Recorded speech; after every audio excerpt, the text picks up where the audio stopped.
Thank you all.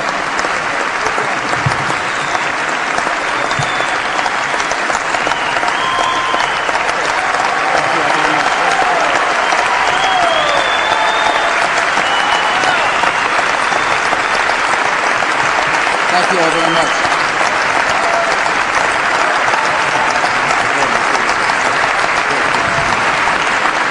Thank you all. Thanks for the warm welcome. It's always nice to have a nice quiet dinner with a few friends. Can't tell you how much we appreciate you coming, though. First, I want to thank my friend George Allen for putting together this fine event. I want to thank all those who've helped. Particularly want to thank all of you all for coming from all across the great country. Thank you for your support. It makes a huge difference to our grand party. Your participation in the process makes a great difference to our great country. All of us who serve this country have important responsibilities. You've got responsibilities at home to love your children with all your heart and all your soul.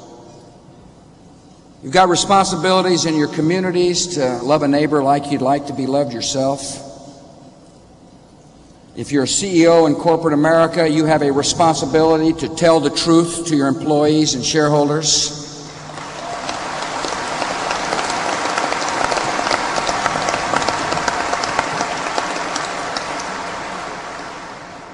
And we have responsibilities here in Washington, D.C. to work together to keep this nation strong and secure and prosperous and hopeful, and we accept that responsibility.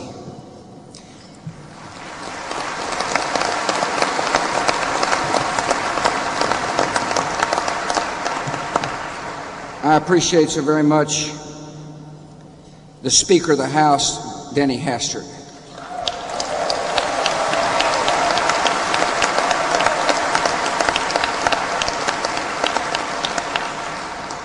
He is such a good speaker, we want to keep him as the speaker.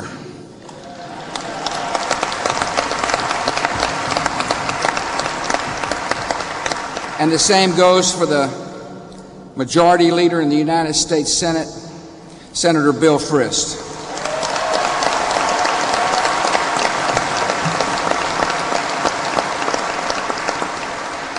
It is a joy to work with these two fabulous Americans. I'm also honored to be sharing the stage with the Senate Dinner Chairman, Senator Orrin Hatch from Utah.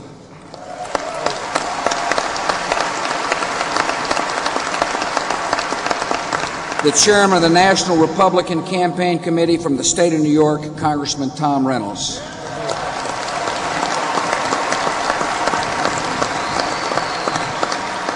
The House Dinner Chairman, Congressman Dave Camp from Michigan.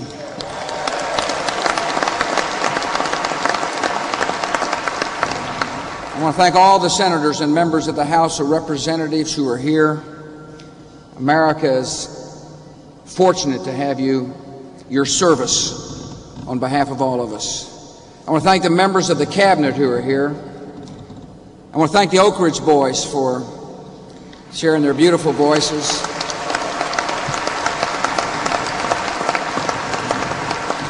Most of all, I want to thank you all for supporting us and what we're doing for the country. For the last 2.5 years, this country has faced incredible challenges. And those challenges brought out the best in America.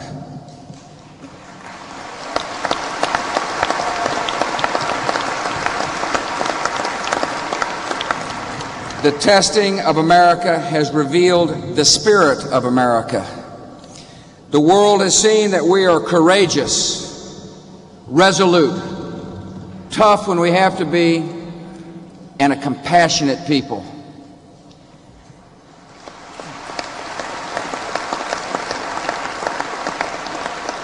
The world has seen the strength and the idealism of the United States military. Thanks to the skill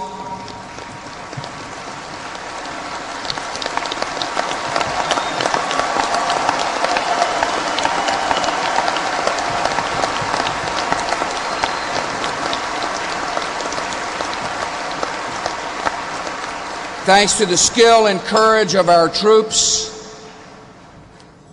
and the technology of our military,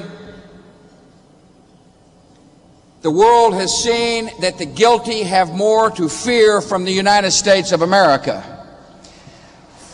Thanks to the skill and bravery of our troops and coalition forces, because the guilty can no longer hide behind the innocent, the world will be a more peaceful place.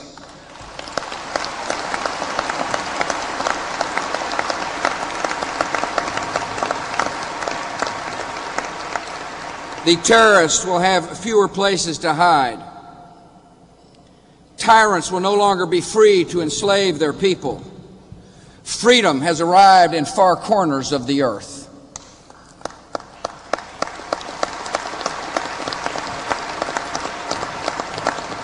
Every friend of this country and every enemy of this country can be certain America will always work to keep the peace, and we will always keep our word.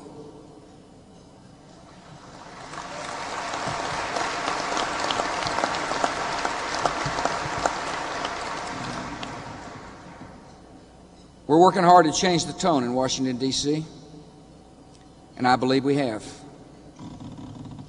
We've raised the debate to focus on results and progress,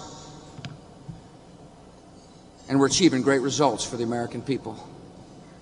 One reason we're able to do so is because I put together a fabulous team.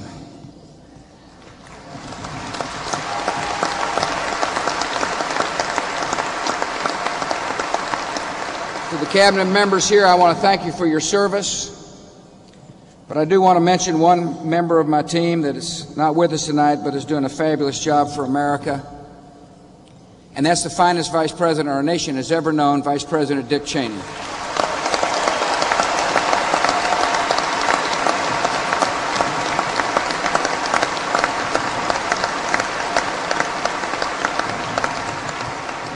Now, my mother may have a different point of view, but I got the mic. The Vice President and members of the Cabinet and everybody else who works for me is resolved to keep the vow we made to restore honor and dignity to the office of the President of the United States.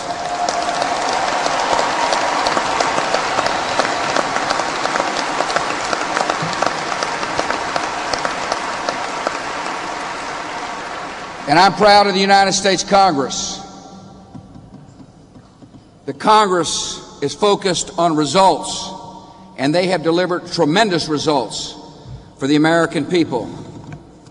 Major tax cuts so the working people can keep more of their own money.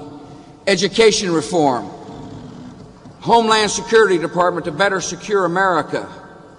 Trade legislation. No, this Congress, instead of endless bickering and needless partisanship, has focused on what's doing right for the American people. And I'm proud of what you all have done.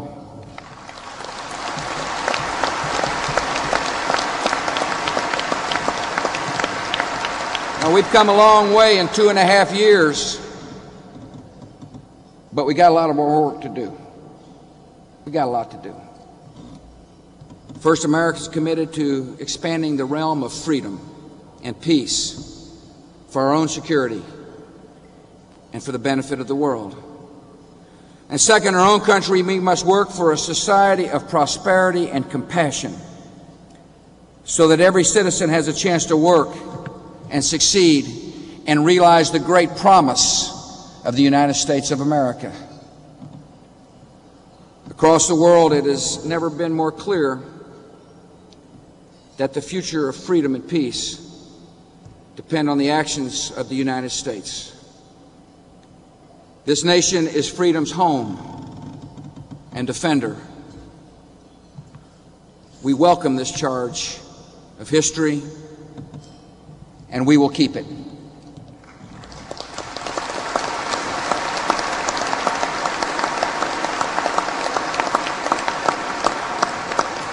As we saw again last week in Saudi Arabia and in Morocco, the war on terror continues.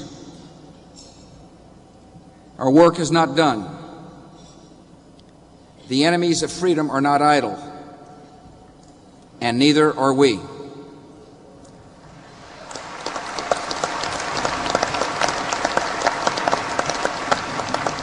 This country will not rest, we will not tire, we will not stop until the danger to civilization is removed.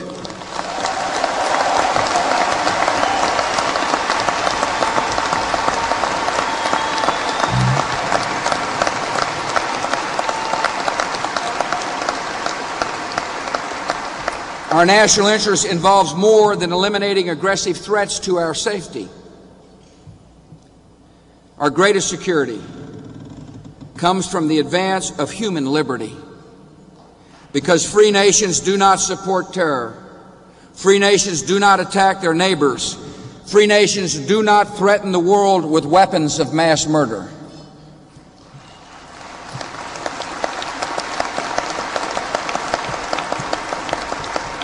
As Americans, we believe that freedom is the deepest need and hope of every human heart. And we believe that freedom is the right of every person and the future of every nation.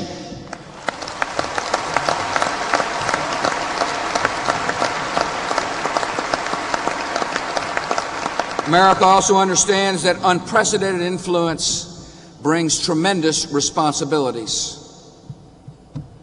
We have duties in the world. When we see disease and starvation and hopeless poverty, we cannot and we will not turn away. On the continent of Africa, America is now committed to bringing the healing power of medicine to millions of men and women and children who suffer from AIDS.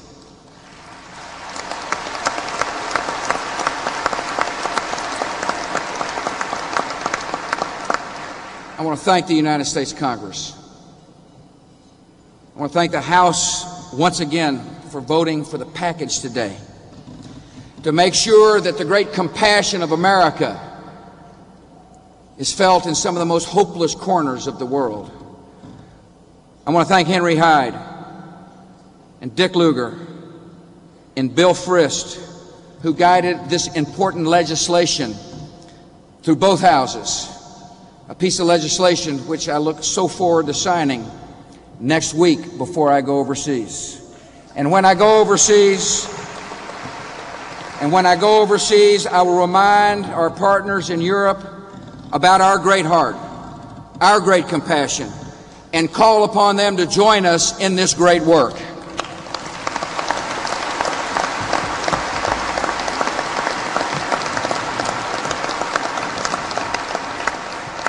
We have challenges at home, and there's no doubt in my mind we are equal to those challenges. Our most urgent mission in the months ahead is to strengthen this economy, to create the conditions for job growth, and to provide economic security and opportunity for all our American citizens. Prosperity is the result of hard work and the dreams of the American people. The role of government is not to create wealth, but the environment in which work and entrepreneurship pay off.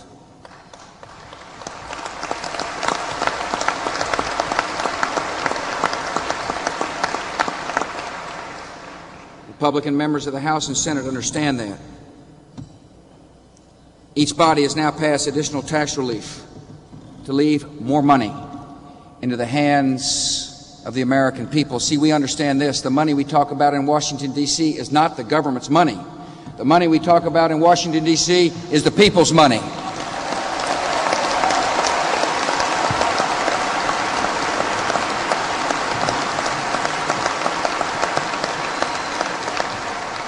Chairman Thomas in the House and Chairman Grassley in the Senate are working hard to reconcile any differences, and I'm confident they'll be able to do so and get a package to my desk that I can sign into law. The members of the House and the Senate are results-oriented people. When they see a problem, they act. We want everybody in America who wants to work to be able to find a job.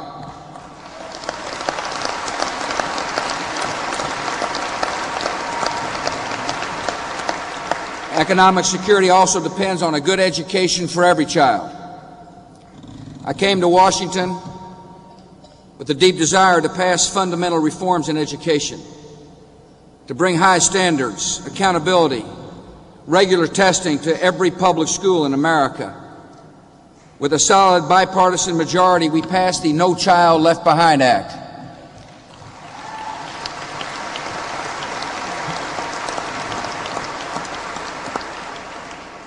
It's a good start, but it's only a start. Now we're working with governors and chief school officers of every state to make reform a reality. Every child can learn the basics of reading and math, and every school must teach those basics. The days of excuse-making are over, and now we expect results in every classroom so that not one single child in America is left behind.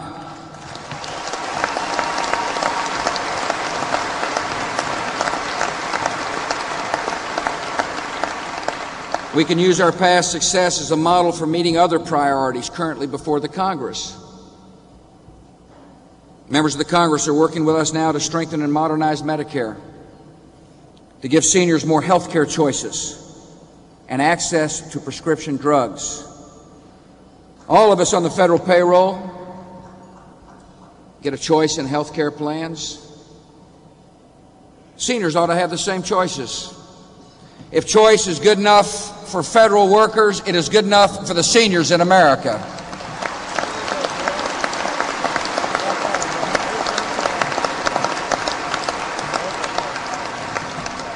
Together, we've been working to cut down on frivolous lawsuits and pass meaningful medical liability reform.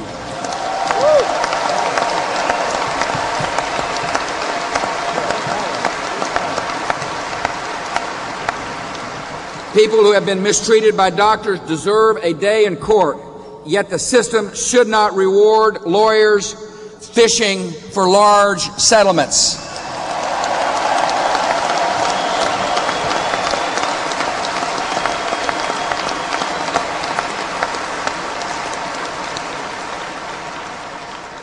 The medical liability issue is a national problem that requires a national solution. The House has passed a good bill, and the Senate should follow suit.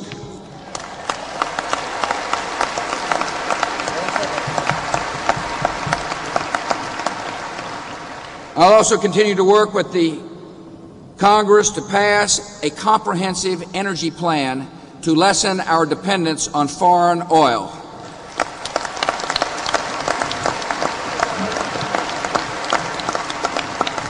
We must also advance our agenda of compassionate conservatism.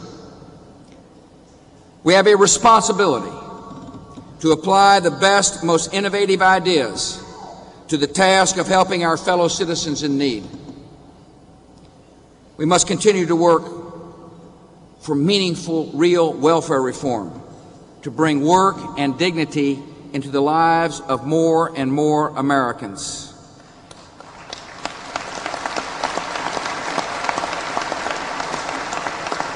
Congress should finish work on a faith-based bill to support the armies of compassion that are mentoring children and caring for the homeless and offering hope to the addicted.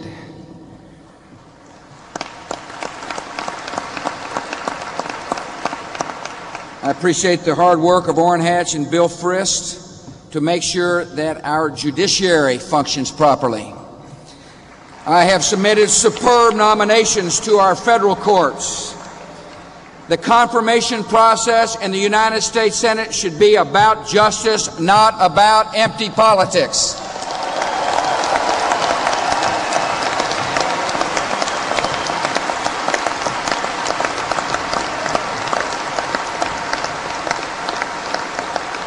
We have a full agenda for America and a clear and optimistic vision for our future. We believe in an ownership society. We want Americans to own their own health plan. We want Americans to be able to start their own businesses. We want more families to own homes.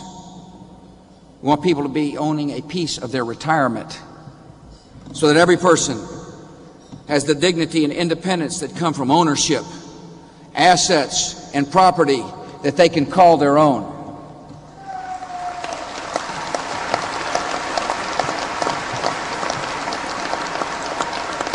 We also have a vision for a responsibility society. We're changing the culture in this country from one that has said, if it feels good, just go ahead and do it. If you got a problem, blame somebody else. The culture is shifting to one in which people know they're accountable for what they do. They're responsible for the children they bring into the world.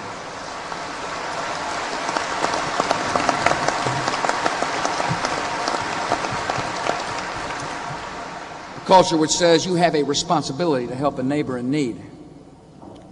We can see the culture of service and responsibility is rising around us in America. We started what's called USA Freedom Corps, and the response has been fantastic. Our fellow citizens from all walks of life, all political parties, have joined in making sure that people who hurt receive the love and affection they need. Our faith-based charities are strong and vibrant in America. We've got people who are willing to sacrifice on behalf of others, those who wear the uniform, the police and the firefighters. We've got people who are now serving in their communities and being held up as examples, positive examples, so that children can learn the meaning, the real meaning of hero. Now, America's culture is changing and changing to the better.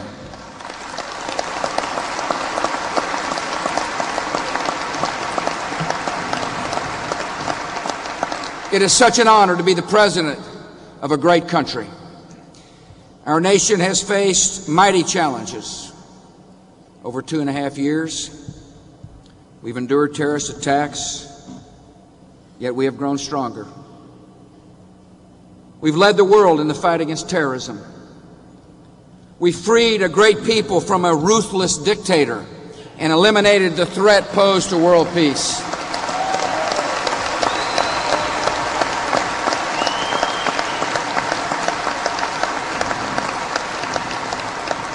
We met every challenge, and we will meet every challenge that comes, because this is the greatest country on the face of the earth. And the reason it is because of the great strength and compassion of the American people. It is such an honor to be here. May God bless you all, and may God bless America.